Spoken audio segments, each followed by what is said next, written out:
네, 오늘은 창세기 37장 18절에서 24절까지 말씀으로 꿈꾸는 자가 오는도다 말씀을 같이 나누길 원합니다. 먼저 제가 성경 본문을 봉독하도록 하겠습니다.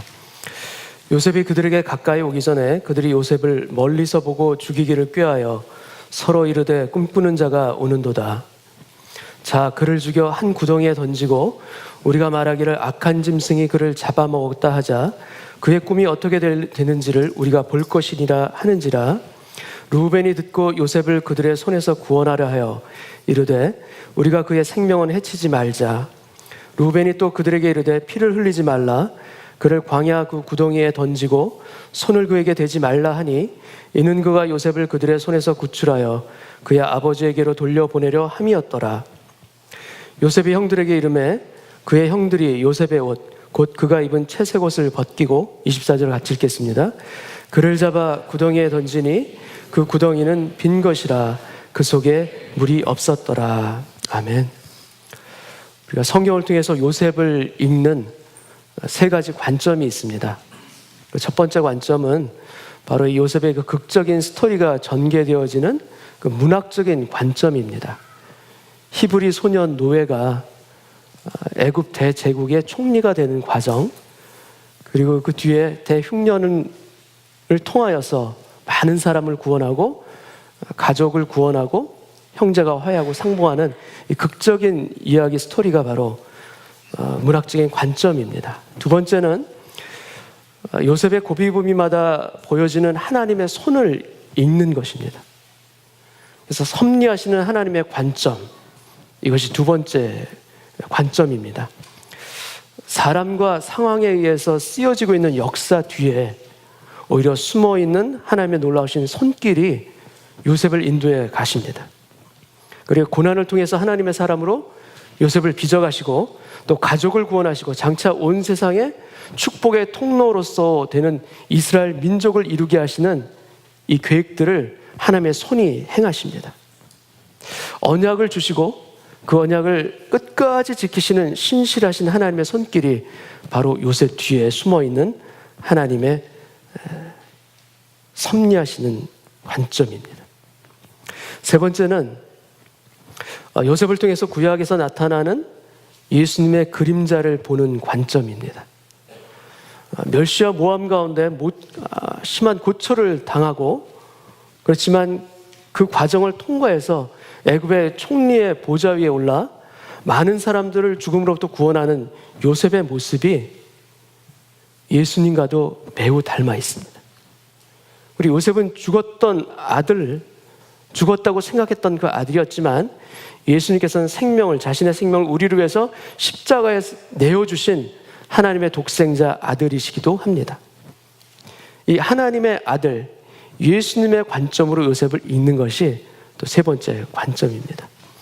여러분, 우리가 보는 이 창세기 37장은 놀랍도록 역사하시는 하나님의 이 손길과 예수 그리스도의 그림자가 아주 짙게 드리워진 성경이 바로 이 창세기 37장입니다. 13절을 제가 한번 읽겠습니다. 창세기 37장 13절. 이스라엘이 요셉에게 이르되 내 형들이 세겜에서 양을 치지 아니하느냐 너를 그들에게로 보내리라. 요셉이 아버지에게 대답하되 내가 그리하겠나이다. 요셉의 아버지 야곱이 양을 치고 있는 형들에게 요셉을 보냅니다. 형들과 양떼들이 잘 있는지 평안한지 성경 원문으로 보면 그것이 샬롬한지를 살펴보기 위해서 요셉을 보내는 것입니다. 근데 이 보내는 이 장면을 보게 되면 아버지 야곱이 아들을 보내는 것인데 마치 하나님께서 선지자들을 보내는 것과 같은 표현이 이 표현 안에 숨어 있습니다. 가만히 보면 아버지가 그에게 얘기합니다. 너를 그들에게로 보내리라. 요셉이 대답합니다. 내가 그리하겠나이다. 한글 번역에는 그 느낌이 약하지만 영어 성경을 보면 좀 다르게 보여집니다. 영어 성경 밑에 있죠. I will send you to them. 그 다음에 요셉이 뭐라고 대답합니까? 내가 여기 있나이다. Here I am. 마치 하나님이 이사야 선지자를 부르실 때 내가 누구를 보내며 누가 우리를 위해서 갈고 할 때 이사야 선지자가 내가 여기 있나이다. Here I am. 나를 보내소서. 라는 표현과 아주 흡사합니다. 그래서 요셉은 그가 살고 있었던 헤브론에서 세겜 땅까지 거의 한 90km에 이르는 길을 가서 형들을 찾지만 형을 찾지 못하게 됩니다. 근데 이 세겜 땅은 야곱의 딸 디나에게 있어서 매우 불행한 일이 일어났던 땅이고, 그로 인해서 그의 아들들이 그 세겜 땅에 있는 남자들을 다 살육하는 무서운 일이 일어났던 불행의 땅이 바로 세겜 땅이에요. 특별히 야곱의 식구들에게 있어서는 참으로 위험한 곳이 바로 이 세겜 땅인데, 요셉은 형들을 찾아서 그곳으로 갑니다. 15절을 보겠습니다. 어떤 사람이 그를 만난즉 그가 들에서 방황하는지라 그 사람이 그에게, 여기서 그는 요셉을 이야기하죠. 그에게 물어 이르되 네가 무엇을 찾느냐. 형들을 찾지 못할 때 어떤 사람이 그에게 이야기를 합니다. 17절. 그 사람이 이르되 그들이 여기서 떠났느니라. 내가 그들의 말을 들으니 도단으로 가자 하더라 하니라. 요셉이 그의 형들의 뒤를 따라가서 도단에서 그들을 만나리라. 세겜에서 다시 북쪽으로 25km 정도 떨어져 있는 도단까지 요셉은 형들을 찾아서 가게 됩니다. 지도를 통해서 한번 요셉의 여정을 한번 살펴보겠습니다. 가운데 남쪽에 헤브론이 있죠. 그리고 위쪽으로 가게 되면은 세겜이 있습니다. 베델을 지나서 세겜이 있고, 그리고 그 위에 도단이 있습니다.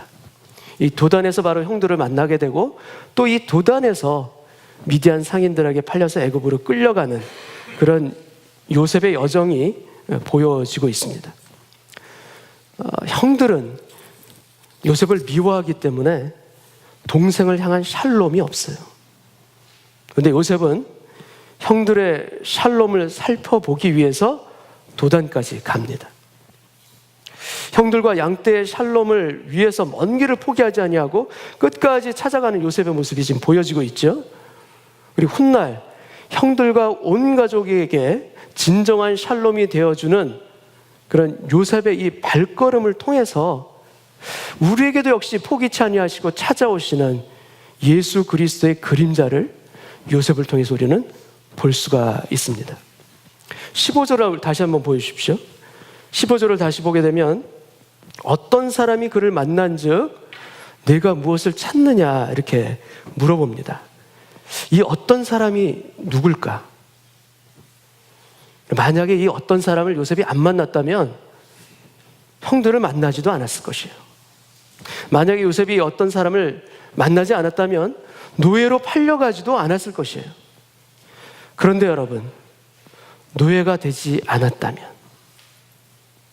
감옥에 가지 않았다면, 억울한 일을 당하지 않았다면 애굽의 총리가 되는 길이 그렇게 요셉에게 열려질 수가 없어요.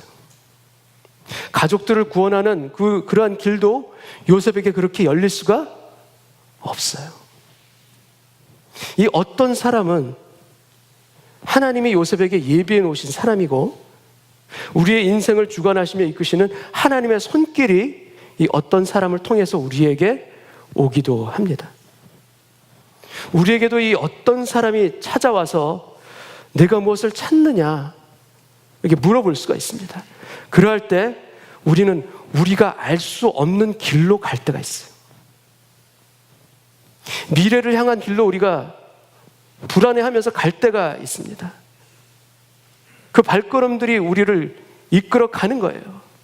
그런데 여러분, 주님을 믿는 우리는 그 길이 알 수 없는 길이지만, 어두운 길이지만 하나님의 손길이 그 가운데 있음을, 그 길 가운데 있음을 믿고 걸어가는 믿음의 사람이 되기를 원합니다. 하나님께서 함께 하시는 그 길을 가는 그 사람에게는 보이지 않는 것이, 어두운 것이 오히려 하나님께만 더 집중하고 하나님을 선명하게 볼 수 있는 놀라운 하나님의 도구로 우리에게 역사하십니다. 형들이 있는 도단으로 찾아간 요셉을 형들은 멀리서도 요셉을 알아봐요. 멀리서 그를 알아본 이유 중에 하나는 그 요셉이 입고 있는 채색 옷이었기 때문일지 싶습니다. 18절 19절을 한번 보겠습니다. 요셉이 그들에게 가까이 오기 전에 그들이 요셉을 멀리서 보고 죽이기를 꾀하여 서로 이르되 꿈꾸는 자가 오는도다. 참으로 무섭게도 형들은 죽일 것을 계획합니다. 그리고 꿈꾸는 자가 오는도다 이렇게 얘기하죠. 영어 표현에 보면 Here comes the dreamer 이렇게 되어 있습니다. 꿈꾸는 자의 원문의 의미는 꿈쟁이라는 표현이 아주 적합한 표현입니다. 요셉은 형들이 생각할 때 꿈쟁이에요. 그래서 요셉은 꿈꾸는 것밖에는 다른 잘하는 것이 없어라고 요셉을 생각하는 것입니다. 형들은 이 꿈쟁이의 종말을 꿈꾸지만 여러분 사실 요셉의 꿈이 실현되는 것이 자신들이 구원받는 길이에요. 근데 그것을 몰라요. 그것을 볼 수 있는 눈이 없어요. 하나님 안에서 섭리 안에서 그 동성을 바라보는 그런 자세가 있다면 형들은 요셉을 이렇게 생각하며 그를 죽이려 하지 않았을 것이에요. 그러나 미움으로 인해서 그들의 눈이 가려져 있습니다. 근데 그런 상황에서도 큰형 루벤은 요셉을 살리고자 혼자 마음을 먹고 피를 흘리지 말자. 오히려 구덩이에 요셉을 그냥 던지자라고 얘기를 합니다. 23절, 24절을 제가 읽겠습니다. 요셉이 형들에게 이르매 그의 형들이 요셉의 옷, 곧 그가 입은 채색 옷을 벗기고 채색 옷이 벗겨집니다. 그를 잡아 구덩이에 던지니 그 구덩이는 빈 것이라 그 속에 물이 없었더라. 그럼 채색 옷이 벗겨지는 순간이에요. 야곱이 그렇게 사랑하고 아꼈던 그 아들 요셉에게 입혀준 그 옷이에요. 그런데 그 채색 옷을 아버지 야곱은 계속 입히고 보호해 줄 수 없어요. 결국은 벗김을 당합니다. 아들 요셉도 마찬가지입니다. 자랑스럽게 그가 입었던 그런 프라이드의 표시지만 그것을 계속 입고 있을 수가 없어요. 벗김을 당하는 거예요. 여러분, 채색 옷이 벗겨질 때가 옵니다. 그러나 여러분, 진정한 하나님 주시는 꿈은 내 옷이 벗겨질 때 시작됩니다. 채색 옷을 벗을 때 오히려 하나님의 옷을 입혀주시는 것이 시작이 됩니다. 그러므로 말미암아 내가 원하지는 않았지만 그것을 벗는 순간 하나님의 섭리 가운데 들어가는 요셉의 인생처럼 우리의 인생도 하나님의 장중에 붙들려 그 길을 가게 될 줄 또한 믿습니다. 우리의 옷을 벗는 거예요. 어떤 선교사 한 분이 말씀을 하십니다. 그 부부가 계시는데 요셉은 옷이 강제로 벗겨졌죠. 근데 그 선교사님 부부는 그 옷을 스스로 벗기 위해서 선교지인 이곳에 왔습니다. 이렇게 말씀을 하세요. 헐벗고 고통받는 사람들을 가운데 지내면서 저희 부부는 매일매일 채색 옷을 벗는 훈련을 하고 있습니다. 매일 벗어도 또 벗어야 되는 것이 바로 세상이 입혀준 채색 옷입니다 라고 말씀을 하세요. 그리고 옷을 벗는 것이 힘들고 아직 익숙하지 않을 때도 많지만 세상이 입혀준 그 옷을 벗는 그 기쁨을 조금씩 알아가고 있습니다. 이렇게 고백하세요. 그리고 또한 하나님을 경험하고 말씀을 통해 진리로 지어진 하늘의 옷을 입는 그 새로운 기쁨을 또한 알아가고 있습니다. 여러분, 우리들의 인생에 있어서도 세상의 옷을 벗는 기쁨, 하늘의 옷으로 새롭게 덧입는 그 기쁨을 조금씩 깨달아 나가고 누려나갈 수 있는 저희들의 믿음의 길 가기를 원합니다. 여러분, 요셉은 채색 옷을 입고 형들을 찾아왔어요. 근데 형들도 마찬가지로 옷을 입고 있습니다. 근데 형들이 입고 있는 옷은 무엇인가 하면 바로 미움의 옷을 입고 있습니다. 여러분, 이 미움의 옷은 우리의 눈을 가리고 어둠 가운데 우리에게 거하게 합니다. 그래서 갈 길을 보지 못하게 하는 것이 바로 이 미움이라는 옷을 입었을 때 나타나는 일들이에요. 미움이라는 어둠에 눈이 멀어서 나중에 자신들을 구원할 동생인데도 불구하고 그 동생을 알아보지를 못하는 것이에요. 요한일서 2장 9절 말씀을 제가 읽겠습니다. 빛 가운데 있다며 그 형제를 미워하는 자는 지금까지 어두운 가운데 있는 자요. 빛 가운데 있다고 생각을 합니다. 그런데 형제를 미워하는 자는 실제는 어떤 자인가? 어둠 가운데 있는 자입니다. 그의 형제를 사랑하는 자는 빛 가운데 거하여 자기 속에 거리낌이 없으나 11절, 그의 형제를 미워하는 자는 어두운 가운데 있고 또 어두운 가운데 행하며 갈 곳을 알지 못하나니. 어두운 가운데 있기 때문에 갈 곳을 알지 못합니다. 이는 어두움이 그의 눈을 멀게 하였습니다. 요셉의 형들은 그 미움으로 말미암아 그들의 눈이 멀어 해야 할 일, 가야 할 일들을 깨닫지를 못합니다. 그러므로 말미암아 요셉의 형들은 요셉을 잡아 구덩이에 그를 던집니다. 근데 그 구덩이는 무리 없이 빈 것이라. 요셉의 구덩이가 있습니다. 요셉의 구덩이는 절망의 구덩이입니다. 그리고 요셉의 구덩이는 죽음의 구덩이에요. 죄 없는 자가 죄 있는 자들에 의해서 구덩이에 던져집니다. 샬롬을 위해서 찾아온 자를 오히려 구덩이에 던집니다. 여러분, 요셉의 구덩이와 같이 이 세상의 샬롬을 위해서 찾아오신 예수님도 여러분 사망의 구덩이에 던져지셨어요. 그 요셉의 구덩이, 죄를 지은 내가 빠져야 될 사망의 구덩이인데 내가 들어가고 내가 달렸어야 할 그런 구덩이이고 십자가인데 여러분 예수님이 대신 빠지셨습니다. 형들이 도단에 있음을 알고 찾아간 요셉처럼 도탄에 빠진 세상에 샬롬을 주시기 위해서 찾아오셨건만 정작 구덩이에 빠져야 할 형들 대신 요셉이 들어간 것처럼 죄 없는 예수님께서 내 대신 사망의 구덩이에 빠지셨어요. 예수님이 대신 던져지시고 대신 달리셔서 내 대신 죽으심으로 말미암아 내가 살아나는 생명의 길을 열어주셨습니다. 마치 요셉을 통해 형들과 온 가족이 구원을 받고 장차 하나님의 백성 축복의 민족을 이스라엘이 이룬 것처럼 나를 대신해 죽은 예수를 믿고 영접하는 우리에게 구원과 더불어서 세상에 빛이 되게 하셨고 샬롬이 되기를 원하십니다. 주님은 부활의 몸으로 제자들에게 나타나셔서 너희들에게 평강이 있을지어다, 샬롬이 있을지어다 말씀해 주셨어요. 아니, 우리 자신이 세상 가운데 샬롬으로 살아가기를 주님은 원하시는 것입니다. 요셉의 구덩이를 통해서 나를 위해 대신 들어가신 예수님의 십자가를 볼 수 있는 저희들 되길 또한 원합니다. 요셉은 구덩이에서 살려달라 애걸하는데 형들은 놀랍게도 바로 옆에서 음식을 먹고 있습니다. 그때 한 무리의 상인들이 나타납니다. 창세기 37장 25절을 보겠습니다. 그들이 앉아 음식을 먹다가 눈을 들어본 즉, 거기 가로가 있죠.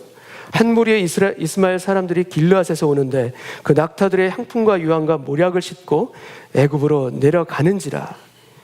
이 가로 아래 들어갈 말은 개역개정 성경에는 없습니다. 그런데 다른 성경을 찾아보시면 여기에 들어갈 말이 무엇인가 하면 그들이 앉아 음식을 먹다가 눈을 들어본 즉 마침 한 무리의 이스마엘 사람들이 애굽으로 내려가는지라. 영어 성경 중에는 보라, behold라는 표현을 쓰기도 합니다. 보라, 한 무리의 이스마엘 사람들이 애굽으로 내려가는지라. 여러분, 하나님의 이 마침이라는 이 부사는 무엇을 의미하는가 하면 바로 하나님의 손길을 의미합니다. 하나님의 손길이 임하는 곳, 마침내라는 곳에 하나님의 손길이 임함으로 말미암아 우리 인생을 새롭게 이끌어 가시는 놀라운 길들이 열려지는 것을 우리가 또한 경험하셨고 지금도 경험하실 것이고 앞으로도 경험하시길 원합니다. 보라, 요셉을 애굽으로 데리고 갈 미디안 상인들이 마침 오고 있도다. 요셉에게 이 하나님의 마침이 일어나고 있는 장면입니다. 그리고 그 낙타에, 여러분 낙타에 무엇을 싣는가 한번 보시기 바랍니다. 황금과 유향과 모략을 싣고, 무엇을 실었다고요? 황금과 유향과 모략을 싣고라고 제가 처음에 잘못 읽었습니다. 황금이 아니라 뭐죠? 향품인데요. 제가 성경을 묵상하다가 황금과 모략과 유향과 모략으로 읽은 거예요. 여러분, 황금과 유향과 모략이 어디서 나옵니까? 바로 예수님이 탄생하실 때 동방박사가 예수님께 가지고 온 예물이 바로 황금과 유향과 모략이죠. 또 예수님께서 돌아가시고 장사 지내실 때 아리마대 사람 요셉과 니고데모가 가져온 것이 무엇인가? 바로 향품과 침향과 모략입니다. 거기에 다른 거 하나가 유향 대신에 침향이라는 것만 다르고 거의 비슷한 것이에요.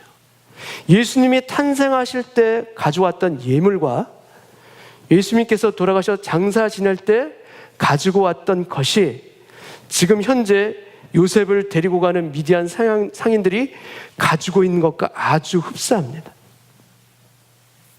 이 상인들을 보고 형들이 요셉을 죽이지 말고 팔자고 합니다. 27절을 보겠습니다. 자, 그를 이스마엘 사람에게 팔고 우리 손을 그에게 대지 말자. 그는 우리의 동생이요 우리의 고륙이니라 하며 형제들이 청종하였더라. 여러분, 이 말 한 사람이 누구겠습니까? 그를 이스마엘 사람에게 팔자. 이 말을 한 사람이 누구겠습니까? 이 말을 한 사람이 바로 유다예요. 요셉의 넷째 형 유다입니다. 여러분, 예수님을 판 사람이 누굽니까? 예수님을 판 사람 가룟 지방 출신의 유다예요. 가룟 유다. 요셉을 판 사람이 누굽니까? 유다예요. 예수님을 판 사람과 요셉을 판 사람이 다 유다입니다. 큰형 루벤은 동생들한테 얘기합니다. 그의 생명은 해하지 말자. 구덩이에 넣자. 요셉을 구하려고 애를 씁니다. 예수님에게 있어서도 이 사람에게는 죄가 없다. 그냥 내가 때려서 놓아주겠노라. 예수님을 구하기 위해서 애쓴 사람이 누굽니까? 누굽니까? 빌라도죠. 루벤도 동생을 구하기 위해 애를 썼고 빌라도도 예수님을 구하기 위해서 애를 썼지만 둘 다 어떻게 됩니까? 둘 다 실패합니다. 이루질 못해요. 빌라도가 군중의 힘에 의해서 밀려 실패했듯이 루벤도 실패하는 장면이 곧이어 나오게 됩니다. 29절을 보겠습니다. 루벤이 돌아와 구덩이에 이르러 본즉 미디안 상인들한테 요셉을 팔 그 당시에 루벤이 자리에 없었던 거예요. 돌아와서 보니까 거기 요셉이 없는지라 옷을 찢고 아우들에게로 되돌아와서 이르되 아이가 없도다. 나는 어디로 갈까? 여러분, 루벤도 살리려고 했지만 실패한 것이에요. 그런데 빌라도가 그랬듯이 이 루벤도 형제들에게 같이 동조하게 됩니다. 루벤을 포함한 모든 형제들이 고향 땅으로 돌아가서 아버지 야곱을 속이는 장면이 뒤에 나옵니다. 31절을 보겠습니다. 그들이 요셉의 옷을 가져다가 루벤을 포함한 모든 형제들이죠. 순념소를 죽여 그 옷을 피해 적시고 그의 채석옷을 보내어 그의 아버지에게로 가지고 와서 이르기를 우리가 이것을 발견하였으니 아버지의 아들의 옷인가 보소서 하매. 여러분, 요셉의 채색옷에 염소의 피를 묻혀서 아버지 야곱을 속입니다. 마치 오래된 예전에 염소의 가죽을 손과 목에 입어서 눈이 어두운 아버지 이삭을 속여 장자의 축복을 빼앗았던 그 야곱이 했던 것처럼 그 아들들이 오히려 그 아버지를 염소의 피로 속이는 장면이 나오는 거예요. 아들들이 말을 합니다. 이것이 아버지의 아들의 옷인가 보소서 얘기합니다. 자신들의 동생의 옷인가 보소서라고 얘기를 하진 않아요. 아버지의 아들의 옷인가 보소서. 이것은 마치 탕자가 돌아왔을 때 아버지가 잔치를 벌였을 때 나중에 돌아와서 화를 내는 형이 그 아버지에게 얘기합니다. 동생이라고 얘기하지 않고 창기와 더불어 아버지의 재산을 탕진한 아버지의 아들이 돌아오매 동생이라 하지 아니하고 아버지의 아들이라고 하는 표현이 아주 같습니다. 요셉의 형들에게 있어서는 자신들의 동생으로 인정하고 싶지가 않은 바로 그러한 장면이에요. 여러분, 요셉의 채색 옷은 아버지의 사랑으로 입혔습니다. 그러나 형들의 미움으로 벗겨집니다. 그리고 결국 속임으로 인해 피에 적셔집니다. 사랑으로 입혔지만 미움으로 벗겨지고 속임으로 인해 피에 적셔지는 그 채색 옷. 여러분, 야곱은 그 피 묻은 옷을 보고 자신의 옷을 찢고 오래도록 애통해하면서 슬피 우는 장면이 성경에 나오게 됩니다. 그럴 때 비로소 요셉의 형들은 비로소 자신들이 얼마나 큰 죄를 저질렀는지 깨달았지만 이미 늦은 일이에요.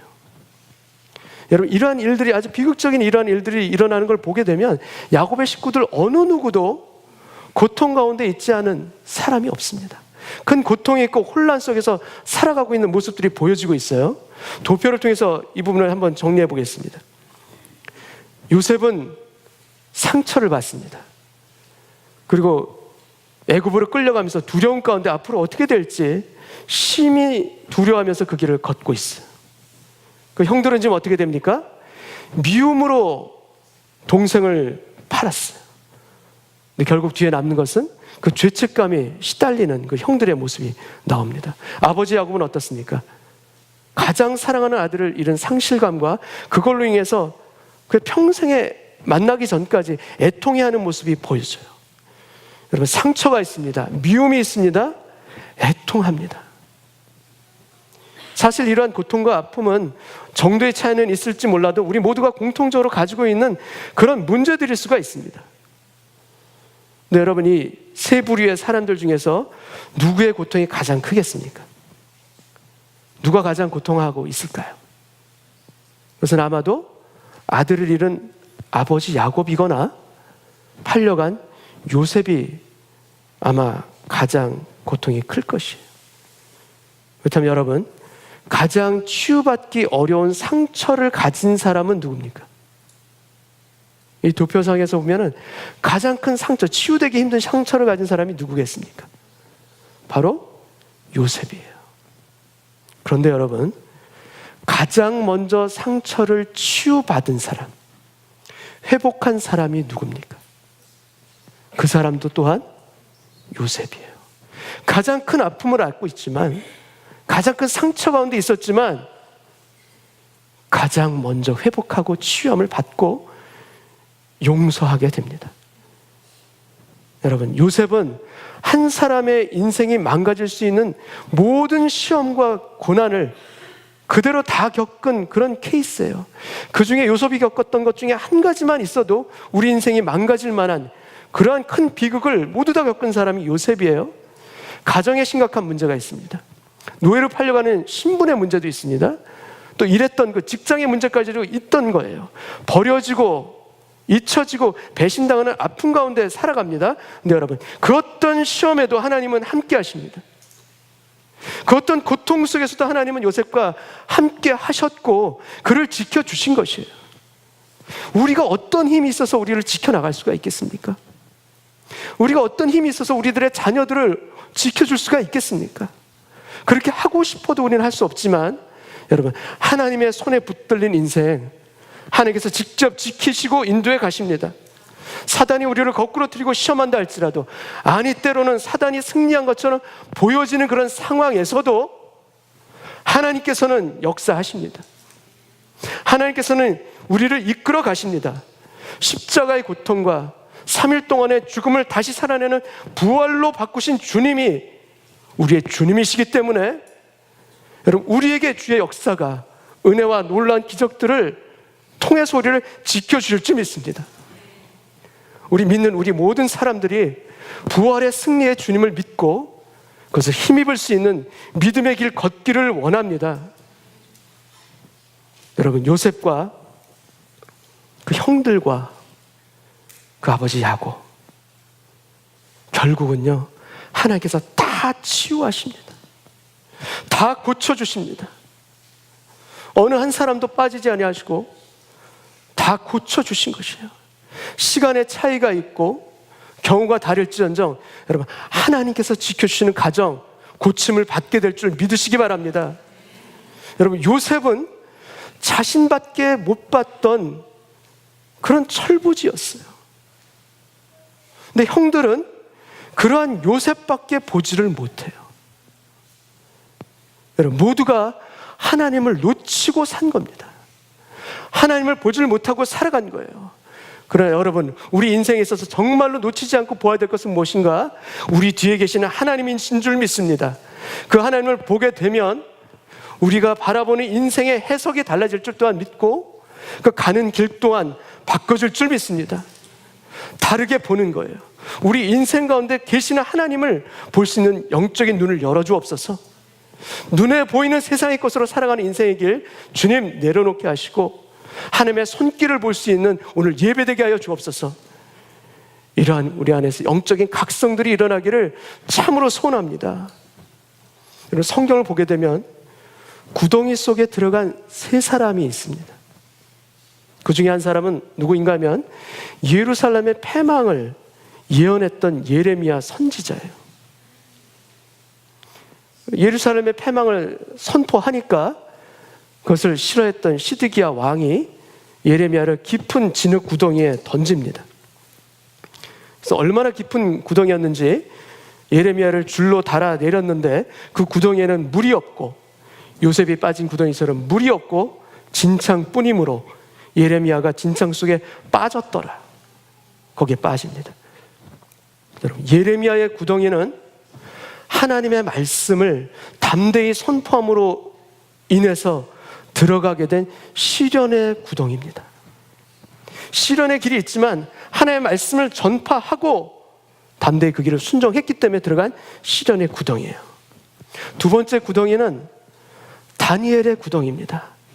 사자굴이라고도 하는 바로 그 구덩이에요. 여러분 다니엘은 믿음을 오히려 사자굴 속에서 오히려 믿음으로 하나님의 기적을 보여준 승리의 구덩이로 바꿔버렸어요. 다른 어떤 것으로 승리한 것이 아니라 하나님을 믿고 신뢰하는 그 믿음으로 말미암아 그 사자굴의 구덩이가 여러분 승리의 구덩이가 된 것입니다. 그렇다면 요셉의 구덩이는 무엇입니까? 요셉의 구덩이. 여러분 요셉의 구덩이는 하나님의 더 큰 목적이 숨어있는 섭리의 구덩이입니다. 하나님의 손이 숨어있는 구덩이입니다. 하나님께서 역사하시는 구덩이입니다. 우리의 인생을 바꿔주시는 새 길로 우리의 인생을 연결해 주시는 구덩이가 바로 요셉의 구덩이에요. 요셉의 구덩이는 사람의 눈에는 아무런 희망을 볼 수 없는 구덩이일 수가 있습니다. 그러나 하나님의 눈으로 본다면 요셉의 구덩이는 애굽행으로 가는 길이 열리는 바로 그 구덩이에요. 여러분 요셉의 구덩이에 들어가면 앞으로 그 사람이 어떤 일이 일어날지 아무도 모릅니다. 하나님이 아십니다. 하나님께서 그의 인생을 이끌어 가십니다. 여러분의 가정에서 남편만 보지 마시고 남편 뒤에 계시는 하나님을 보시기를 바랍니다. 남편 뒤에 하나님이 계세요. 여러분의 가정에서 아내만 보지 마시고 그 아내를 붙여주신 하나님을 보시는 거예요. 나에게 붙여주신 아내의 그 뒤에 하나님의 섭리하신 손이 반드시 있습니다. 여러분의 가정에서 자녀만 보지 마시고 그 자녀 안에서 역사하고 계시는, 아니 그 자녀를 안고 계시는 그 하나님을 보기를 원합니다. 하나님께서 여러분의 자녀 가운데 역사해 주십니다. 우리의 믿음의 간구와 우리의 기도를 통해서 우리의 자녀를 어떻게 이끌어 가실지 여러분 꿈꾸시기를 바랍니다. 그러면은 여러분 우리 살아가는 인생의 해석이 달라져요. 어둠이 아니에요. 아니 어둠 속에서도 빛을 보게 될 줄 믿습니다. 기다릴 수 있는 인내의 힘을 얻게 하시고 또한 새로운 꿈을 꿀 수 있는 그 길을 열어주실 줄 믿습니다. 여러분 문제를 만나지만, 그래서 구덩이에 빠지지만 더 큰 문제를 만드는 내 자신을 말씀 앞에 순종하고 엎드림으로 말미암아 오히려 문제 속에서 오히려 일하시고 섭리하고 계시는 하나님을 볼 수 있는 오늘 예배되기를 원합니다. 하나님께서 역사하십니다. 어떤 구덩이에서도 하나님께서 주관해 주십니다. 믿음의 길을 걷기를 원하는 우리의 연약한 그 믿음을 하나님께서는 불쌍히 여겨주시사 요셉에게 역사해 주셨듯이 우리들의 가정과 삶을 통해서도 주님의 손길이 역사해 주실 것을 믿고 선포하는 오늘 예배 되시기를 축원합니다. 같이 한번 기도하겠습니다.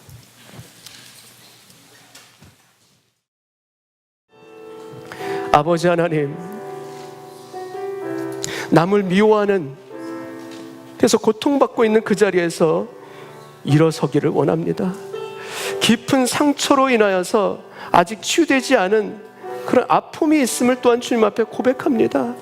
주여, 주의 손길에 붙들린 인생은 그 상처도 치유함 받게 하실 줄 믿습니다. 나를 고쳐 주옵소서. 새살이 돋게 하여 주옵소서. 주님 안에 힘을 얻고 용서와 화해의 마음으로 주님과 동행하며 걸어갈 수 있는 인생의 새 길이 열리도록 주 역사하여 주옵소서. 구덩이에 빠져 신음할 때 나를 이 구덩이에 넣은 그 사람에 대한 상황에 대한 원망과 미움으로 시간을 허송하지는 않았는지 주님 앞에 엎드립니다.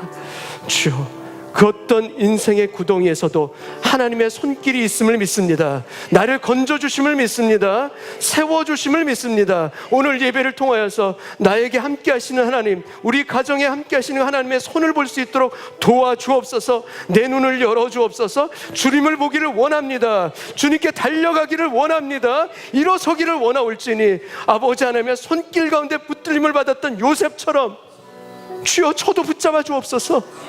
저도 일으켜 세워 주옵소서.